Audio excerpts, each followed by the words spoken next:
I'm Iknoor Kaur. Welcome to Radio Bharti. Let's begin with the top news updates of the day. The headlines: Heavy rains lash Telangana following cyclone Montha. IMD issues red alert.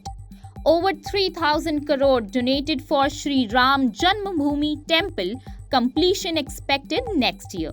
US Federal Reserve cuts key lending rate to 3.75 to 4%. Over 2,000 civilians killed by RSF in EI Fisher, Sudan government says. Rupee gains 6 paise to close at 88.20 rupees against US dollar.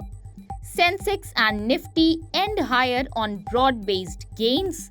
India to take on Australia in ICC Women's ODI World Cup semi-final today.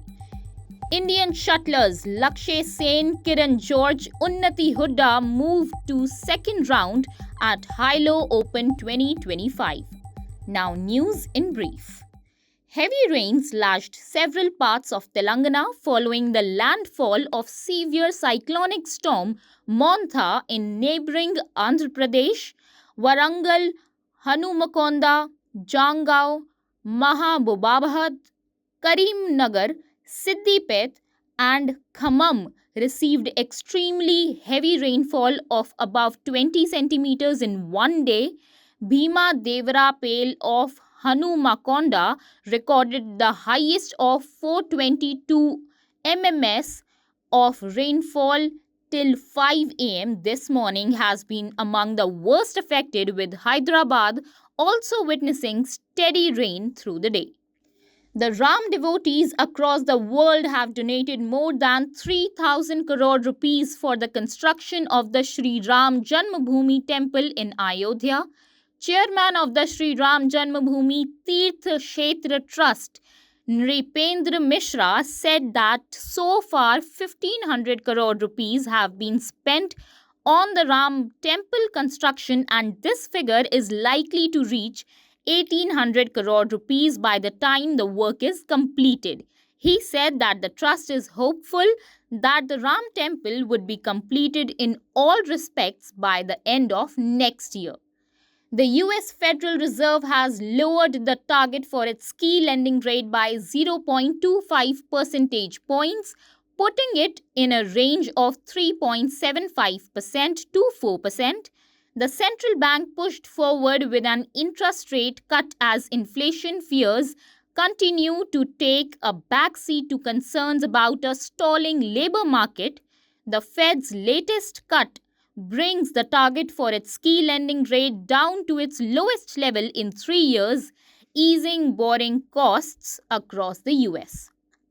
The Sudanese government said that more than 2,000 civilians have been killed by the Paramilitary Rapid Support Forces RSF in Western Sudan's EI Fisher since it entered the city on Sunday. During a press conference in Port Sudan, Mona Noor Dame, Sudan's Deputy Commissioner of Humanitarian Aid, condemned the act as genocide against unarmed civilians. She said the RSF has executed patients and the wounded in hospitals and hunted fleeing civilians, with many victims subjected to sexual violence. In the forex market, the rupee today appreciated by 6 paise to close at 88 rupees and 20 paise against the US dollar.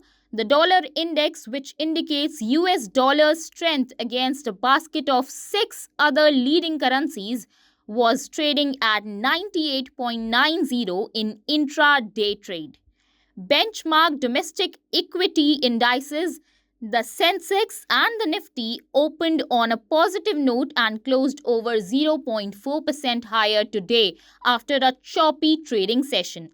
The Sensex gained 369 points to close at 84,997, while the Nifty climbed 118 points to settle above the 26,000 mark for the first time this year, ending the section at 26,054. The broader market indices at the Bombay Stock Exchange closed with gains. The mid cap index added almost 0.7% and the small cap index ended over 0.5% higher. In both English and Hindi from 2:30 p.m. until the end of play.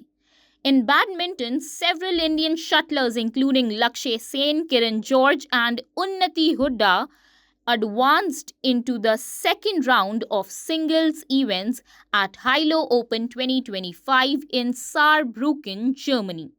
That's all for the day. For more such updates, stay tuned to Radio Bharti. Please like, share and subscribe the channel.